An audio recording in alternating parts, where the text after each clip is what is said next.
I am going to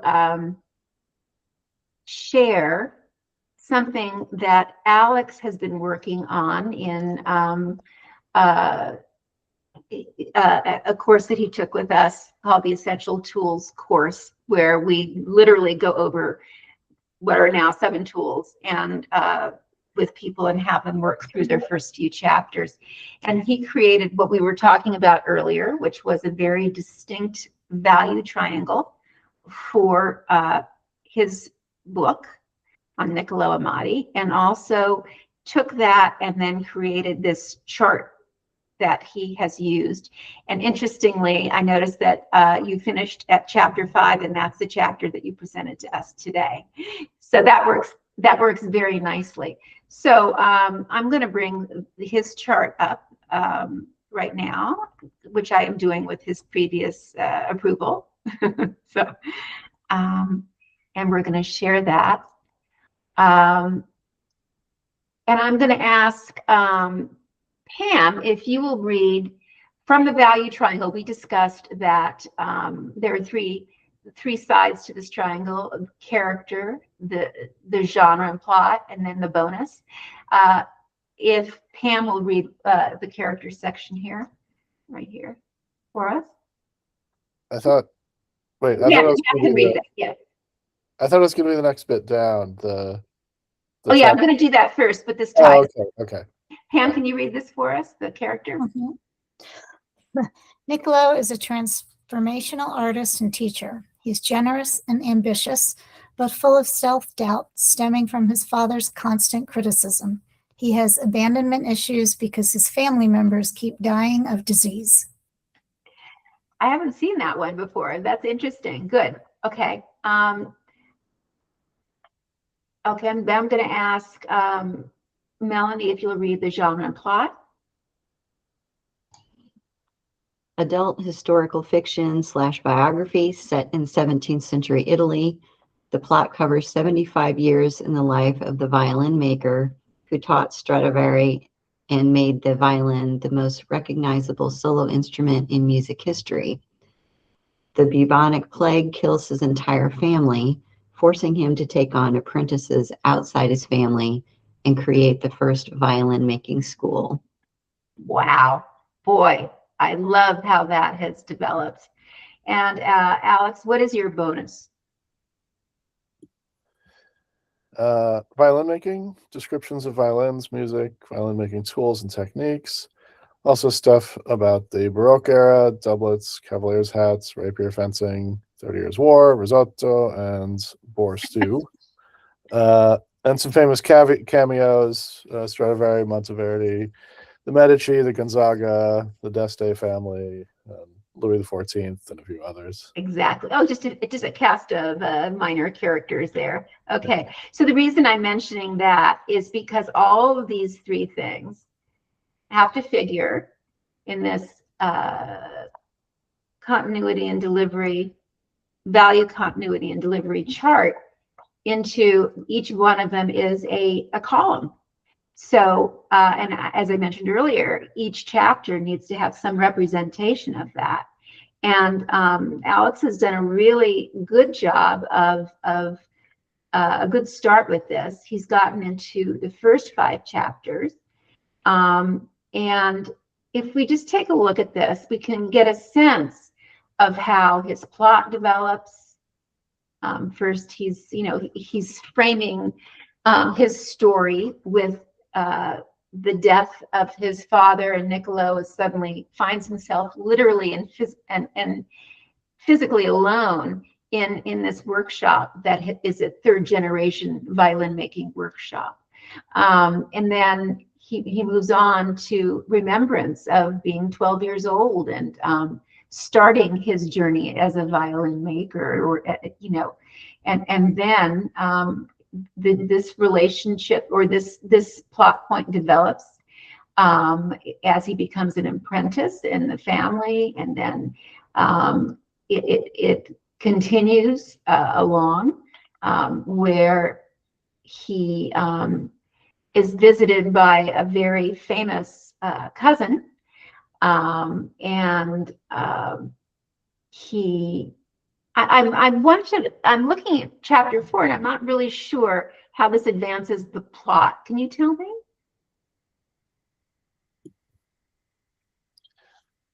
Well, it's him helping with sales, essentially. Okay. That's and then his relationship to the family in general, to the world that he lives in general. So it's more character building than plot, I'd Uh-huh. say. Uh-huh. Okay. Right. And then here we have the chapter that we're discussing today.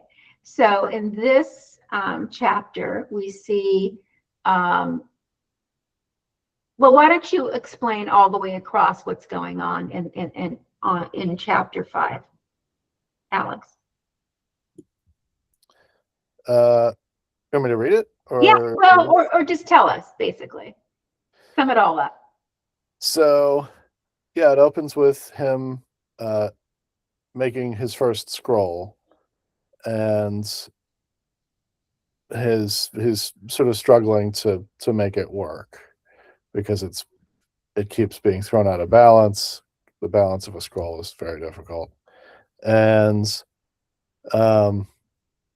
he puts it aside, does some other work that makes him feel a little more confident, stuff he's done in the past, and then the composer Monteverdi shows up, looking to buy a couple violins. Nicolo's father has gone out to a guild meeting, so he's away for the afternoon. So Nicolo, who's 17 at this point, 16 at this point, has to kind of entertain the famous Monteverdi, and doesn't really know how, but he's just sort of going along with it. Monteverdi sees the scroll that he's working on and tells him, "Oh, this is really good," right? And he says, Nicolo thinks, well, that can't be true, and but Monteverdi says, "Yeah, no, it's just not finished yet. Like, you just need to keep working on it, and it'll get there." And then Monteverdi says, "Look, I'm looking for a couple violins." They go out and look at the ones that are completed, and Monteverdi wants to hear the two that he wants to buy. He wants to hear them together, so he has Nicolo play a duet with him.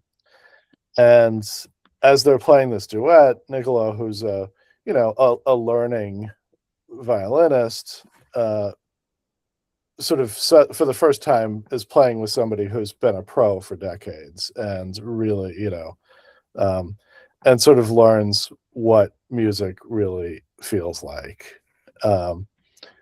and develops this kind of admiration for Monteverdi.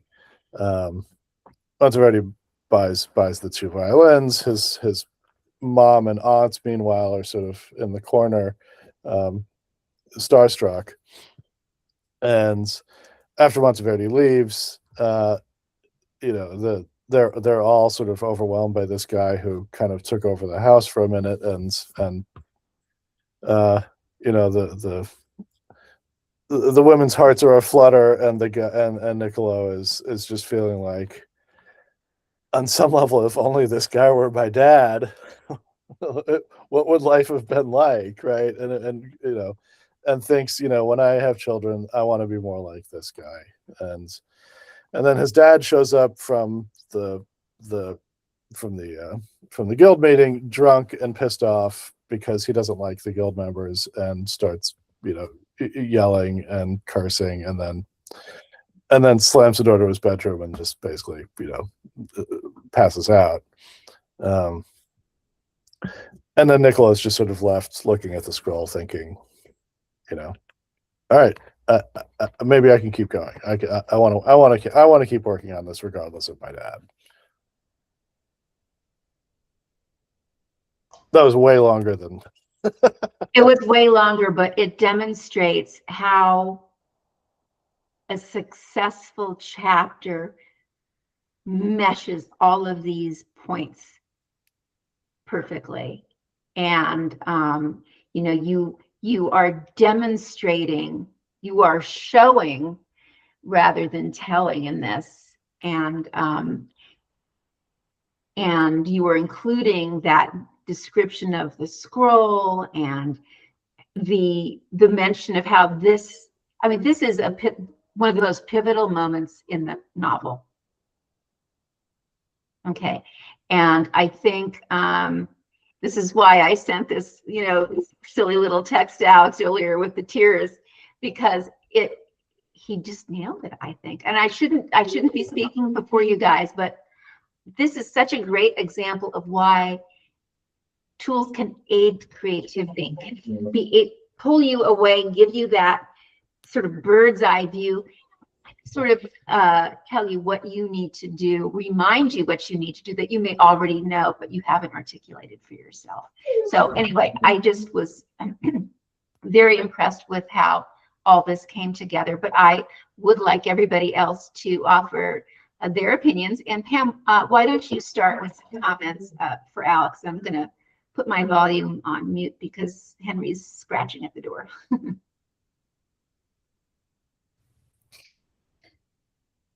Alex, first of all, I think that's a really cool spreadsheet that you guys did in the workshop. And it certainly does, like just reading your first 5, it certainly shows how you incorporated the bonus throughout everything and how the characters and the plot are coming together. So you did a really good job on that. Looks really good. Okay. I really love the way this chapter ended. Because you pulled the key elements of Nicolo and Monteverdi's conversation together. So I loved the first 2.5 opening pages are really devoted to the instrument, which is where your bonus we were talking about. And I wonder if you can wind in a little bit of the connection of the love for the violin to Nicolo, because his love for the scroll should show us something about him. I feel that he loves, the scroll and the parts, and he's learning what he likes about violin making. But I'm wondering, what does it tell us about him? I think the weight that you give to the clues. The weight you give to that clues readers in that this is going to be where Nicolo diverges from his father, a shift that has begun even before Monteverdi's arrival, when he says he can make a violin as well as his father, but feels there could be even improvements made to their line. So you really set that seed, and then we begin to see how Nicolo has tried so hard to live up to his father's expectations, and now he's saying, I think I can surpass them, and maybe his expectations were wrong all along. So I like that. I'll go through a couple of places, like with Melanie's, where I had specific observations. Like I said, the first 2.5 pages are really devoted to him with the love of that violin, and you have such gorgeous descriptions of it. In the middle of the 3rd page, the paragraph that starts with when a few weeks earlier his father had said it was time to attempt a scroll, he'd been overjoyed. This is such a gorgeous explanation and description, seeing the scrolls and the swirls everywhere. I'm wondering, what does it tell us of Nicolo? What connection can the reader draw to see how the majesty and the power of the scroll has this impact on Nicolo? So is there more to him than just, I want to make this beautiful? Why is he so intrigued by it? Or is it something that the beauty and the detail of the scroll can show us a little bit more about him just at that early part? On the next page, when Monteverdi asked if Nicolo could join him in the workshop to discuss some business, this is probably just a question for you. Is it common that someone of Monteverdi's caliber would ask the apprentice to come in? If it's not common, would Nicolo have some kind of a reaction to this famous man willing to discuss business with the apprentice? So I wondered if it's normal. If it's normal and this is an expectation, then maybe you don't need to go into that at all. I wasn't sure. Fair enough. Yeah, you can answer that. it's not totally normal. It's covered a little bit in the next page, but yeah, no, fair enough. Totally. Yeah. Okay. Yeah, on the next page, I love that short paragraph before the dialogue. Meeting him now, standing beside him in the workshop, made Nicolo's fingers sweat. My father may not return till sunset. I love this inclusion of the emotion, but I did want to see something about his reaction when Monteverdi first asks him to come into the shop. Maybe he's got a little nervousness there, maybe some intensity, maybe he's just going on autopilot because he can't get over the fact that Monteverdi says, let's talk business, and maybe he's freaked out by it. The only other, let's see, everything else, oh, the top of page 10, a beautiful passage. It felt as though Monteverdi was pulling Nicolo up to his level with an invisible cord. I said, this is a beautiful passage with Nicolo at the center of it. I find myself wondering, what does all this mean for Nicolo? And I know, as a reader, I know I'm going to find out how this plays out for him. It was a beautiful passage, and you really put Nicolo right there in the center of it. And I think this is a part where I feel like you pulled together the love of the violin and Nicolo's, the young violin maker, kind of married each other right there. And it was a perfect passage and a great place for that.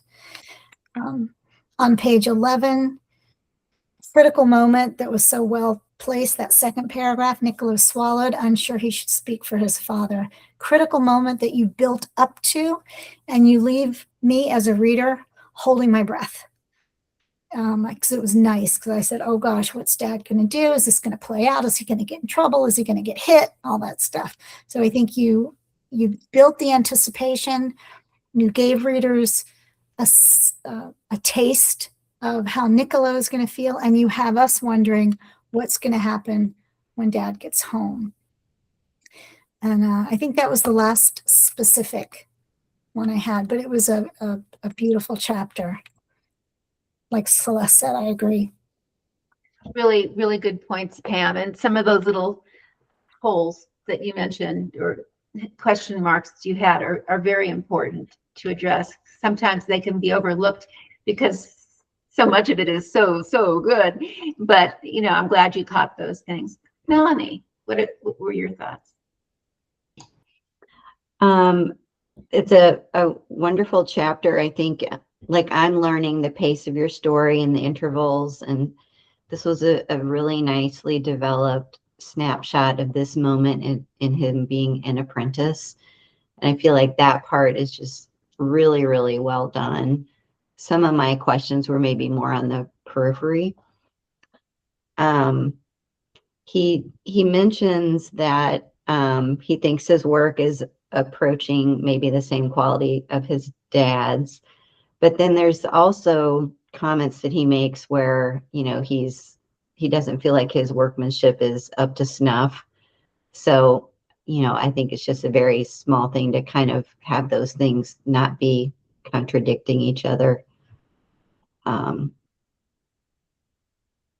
So like on the first page when he's talking about not being able to get the balance right as he's working on the scroll.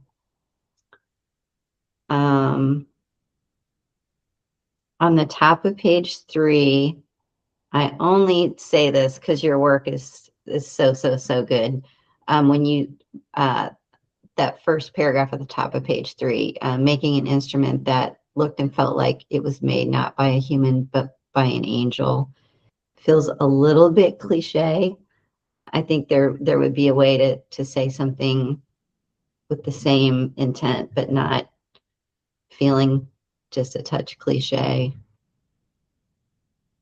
So when Monteverdi shows up, I would be so curious to understand just a tad bit more what she's thinking and what he's thinking. I found it very curious that she left the two of them without really saying a thing. And I wonder, and it wouldn't even have to be words spoken, but maybe just a knowing look between Nicolo and his mom so that she could like, what's she thinking? It just surprised me that she just stepped out, and I was just wondering what she was thinking, especially since she's a character who's pushes boundaries a little bit and is opinionated in a way that maybe wasn't necessarily expected or appreciated at the time. So I would be curious to understand what she's thinking in that moment. That's a great note, and it would be so easy to just add a line. Yeah. Could just be a knowing look between the two of them. Similarly, I would, and I think Pam hinted at this too, is to know a little bit more about what Nicolo's thinking as he's like, oh my gosh, okay, we're going into the shop together, and I'm not sure does he think he's up to the task or not? Just to get a little more interiority at that moment. Let's see. On page 5, when Monteverdi says, you're positioned to speak for your family, and Nicolo grimaced and said, my father might not agree, that could be a really good place to drop something in there about, what he's thinking about that. Let's see. On the bottom of page 6, you mentioned, I guess I'm reading this correctly, that people bring them broken instruments to fix. Is that correct? So that's interesting. As a reader, I might find it interesting to get just a little bit more context around that. And like, is that more fun or is that annoying? Like, as a violin maker, I'm thinking maybe you don't enjoy fixing something that's broken, but I have no idea. Might just be interesting to get his take on what it's like to, especially if they feel like maybe they weren't taking good care of it or something, like you're not respecting the instrument.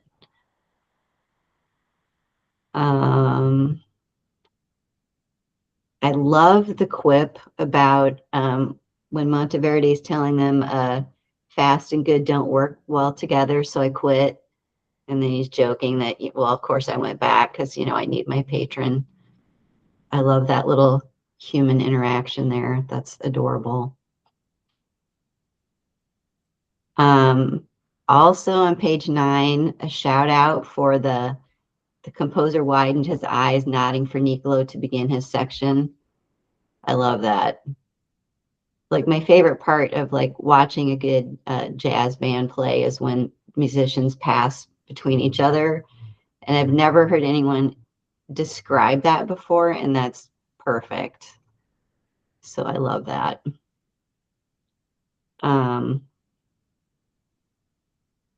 Let's see. On page 11, when Monteverdi says, I look forward to playing your instruments in the years to come, I'm wondering if there's like a full circle moment later in your story where we see this.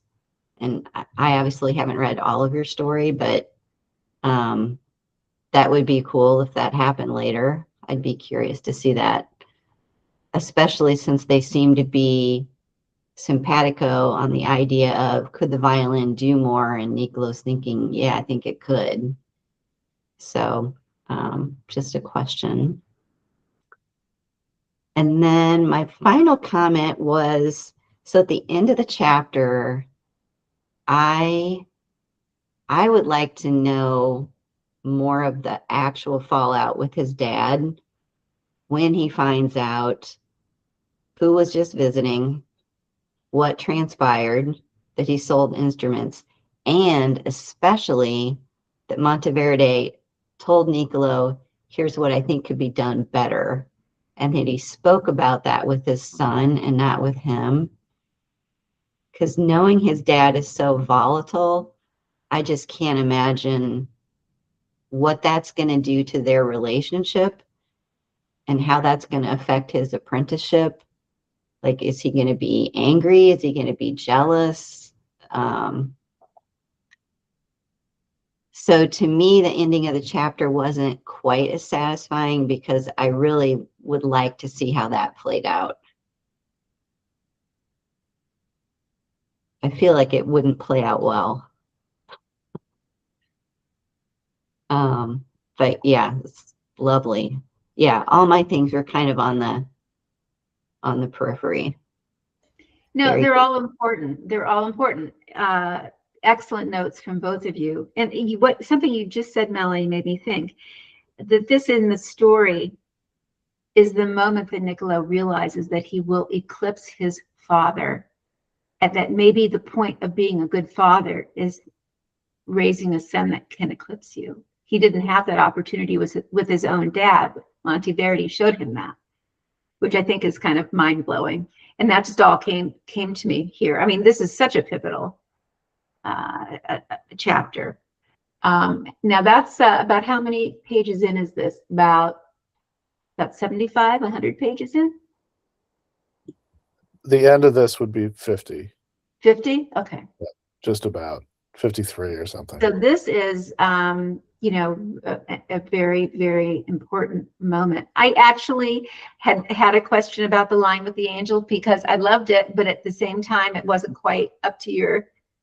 You could make it even better. It was a throwaway line as a placeholder that I sort of forgot to get back to. You know, and it just goes to show that with all of you I've been hard on everyone today, but at the same time, it's because you're good and there's more that can come out of you. And just as Melanie said, she might not have even mentioned it, but the expectation is of more, and the more you grow, the more people will expect of you. So really that striving to do better never ends. Once the complacency sets in, you're in trouble. So it doesn't matter where you are. It's always going to be, you know, a long haul to the next level.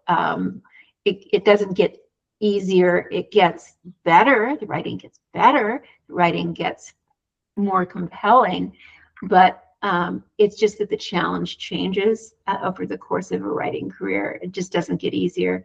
You'll have more expectations for yourselves. Readers will have more expectations for you. So if you want to be true to your talent, you'll always be trying to reach that next level that you're all capable of. So it's never an easy road.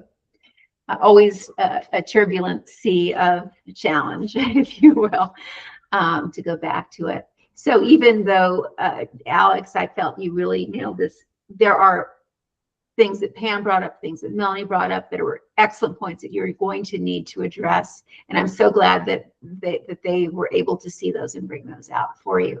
But again, it was just like all three of these were beautifully written chapters, but they beg the question, what more can we get from the writer?